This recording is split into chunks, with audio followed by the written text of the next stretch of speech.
Hi everyone, my name's Daryl. So in this video, I document the Grand Canyon rim-to-rim hike that we did on October 22nd of 2023. I was so fortunate to join my training partner, Don, and we trained for 4 months in preparation for today's hike. Don and I found some friends on the Rim-to-Rim Facebook group that were also hiking in October, and they were from Las Vegas, and they asked us to join them for this epic adventure. So this video will showcase the hike, the route we traveled, the distances and elevation gained, and also provide some tips for those of you that are also considering doing this hike. So along with this video, I'll actually have an entire series that will talk about the Grand Canyon rim-to-rim hike. I'll talk about the training that I did, the nutrition, the gear that I brought, as well as some of the logistics that you need in order to succeed in doing the hike. Now, on with the show. Enjoy the hike. So we're starting on North Kaibab Trail, and it's late. It's 4:50. We wanted to actually start at 4:30. I guess as prepared as I can be. I don't have a whole lot of I don't have a jacket on or anything, and it's about 29 degrees. So I wish I had a jacket. I do have a jacket, but I'm just not taking it with me because I just don't want the extra weight. So here we go. We'll see. I mean, the goal was try to get this done in probably 13 hours or so. We'll see how it goes. We want to get there before sunrise. Okay, bye. There's our trail that we're going down. You can see there's some lights kind of down below us where other hikers are. Yeah, so this is what it looks like as we're heading down the trail here.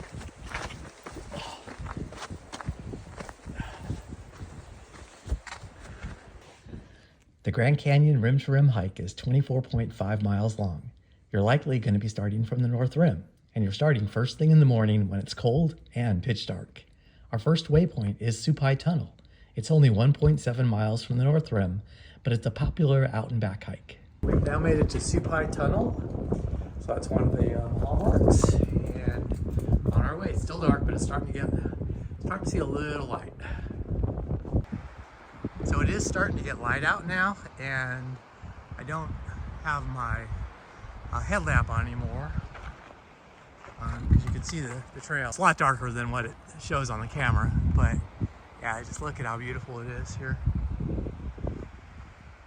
Yeah, so I didn't know we had a waterfall here. I don't know, we're probably about 5 miles in, I think. But yeah, this is really cool, beautiful. Another popular out and back hike is Roaring Springs, which is approximately 4 miles from the start of the North Rim trailhead, where you see a beautiful waterfall. Water from Roaring Springs is pumped to the north and south rim for drinking water. We're at the trailhead that goes to Roaring Springs, 0.3 miles.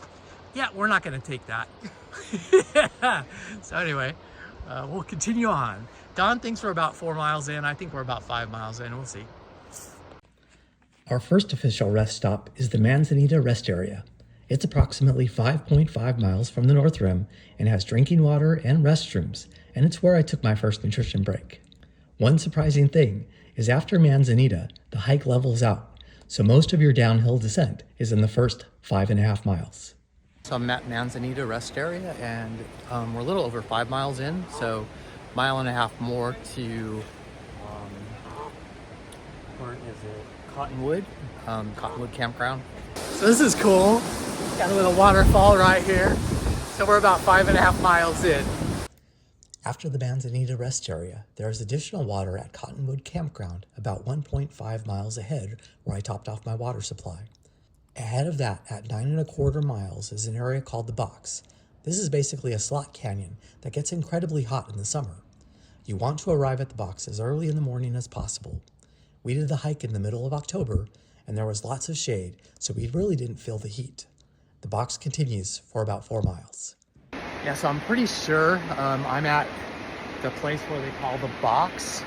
So basically, you're kind of surrounded by these cliffs, and I think I'm probably about, I'd say, maybe about 9 miles in, so probably 5 miles or so to go to Phantom Ranch. And so let me show you this. How cool is this?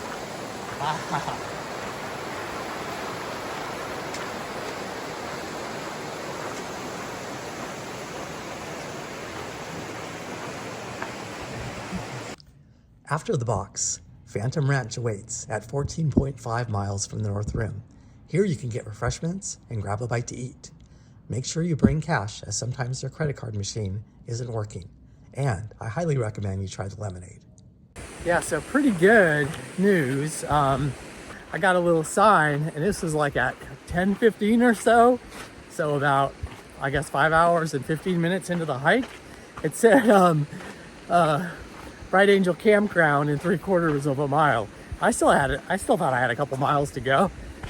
So I ended up getting to Bright Angel, or the Phantom Ranch, at 10:30. I took a little longer than what I wanted to, but I got some lemonade and coffee and a bagel and got watered up. So yeah, I'm leaving at 11 exactly. So it's probably gonna take me maybe about 5.5 hours to get up to the South Rim. Hopefully, yeah, I can get it done like by 4:30 or 5, but yeah, I'm feeling great. Yeah, we'll see how it goes. After lunch at Phantom Ranch, you'll hike parallel to the Colorado River. At about 3 miles from Phantom Ranch is the first steep climb called the Devil's Corkscrew. Typically, this relentless ascent is in full sun, so you'll want to grab some nutrition and hydration before starting this difficult section. Yeah, so they call this Devil's Corkscrew, and pretty close to making my way up it. It's a little hot, but I'm not really much out of breath. Just really kicking ass here, so pretty happy. After reaching the top of Devil's Corkscrew, you'll have a nice 2-mile walk to Indian Garden, where there are restrooms and water. This is a great place to take a break in preparation for the next 4.5 miles of difficult climbing to the top of the South Rim. Yeah, so I'm doing really, really good. So I got a 1.5 miles or so to the 3-mile house, and yeah, I don't know. I don't expect that's going to take me more than an hour. We'll see.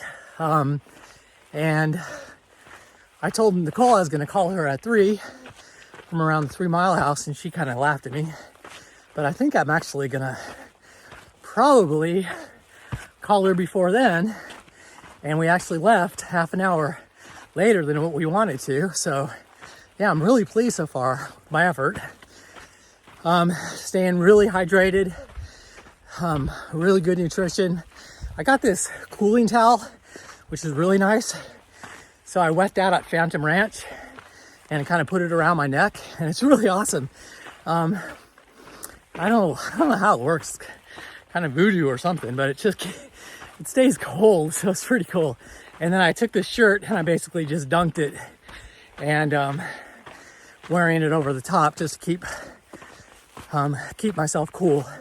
But it's pretty warm now. It's got to be in the 90s.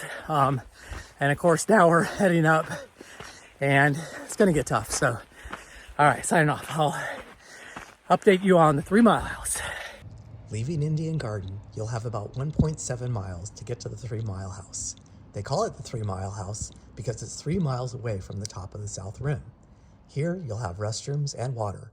Note, like all the water stations at the Grand Canyon, most are seasonal. You'll always want to bring extra water with you, some sort of filtering system, and check the water status before heading out for your hike. All right, so I am now at 3-mile house. It basically took me 50 minutes to get from Indian Garden to 3-mile house, and so got 3 more miles to go. So yeah, I took a little break, not much. Didn't get any water because I don't really need any water right now.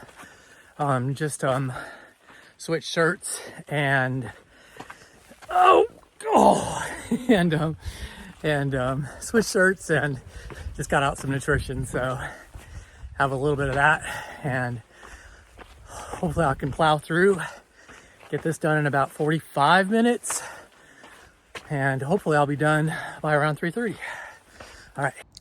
After resting at the 3-mile house, a brutal climb awaits before you take your next break at the 1.5-mile house. Take it slow, take breaks as necessary, as this is likely the toughest 1.5 miles you've ever walked. With each step, you'll feel your legs getting heavier and heavier. All right, so we're at the 1.5-mile house. It took me 43 minutes to get here from the 3-mile house, and so yeah, I think I'm gonna be done at about 3:10 or so. So takes me a little over 10 hours. So that's gonna be awesome. Okay. Grab some water before this last stretch, as the first mile is going to feel like an eternity as it's the steepest part of the hike. Towards the end, it levels off and you'll see the top of the South Rim. Feel the emotions of this incredible achievement flowing through your body because you did it. You completed the hardest hike in America. We did it! Did it! All right, so I am finished. It's 3:20, so I started at 5 o'clock. Got done in 10 hours and 20 minutes. But yeah, the big thing was just the training, the conditioning, and my nutrition, and also hydration was the big key. So yeah, I'm so happy with my performance today. All right. So as you can tell, I'm not at the Grand Canyon anymore. I'm actually back at home, and it's been a week since the hike, and I'm finally recovered. I was literally sore for 4 days afterwards. And so you really don't want to take this hike lightly. I was in super shape and I was sore. I could hardly walk for a couple of days. If you did stay with me for this entire video, thanks so much. I really appreciate it. And as a reminder, I'm going to have a number of other videos that will cover things like my training, my nutrition, the gear that I took, as well as logistics for successfully completing this very difficult hike. And as always, if you like this video, please like it and also consider subscribing to my channel. And I really hope to see you in the next one again very soon. I've seen a lot of change, been through a lot of pain. Some things are not the same as they were a year ago, but all will be okay. I move on each and every day. The past is where it stays, way back a year ago. I've changed for the better this time. I thought I would never be fine.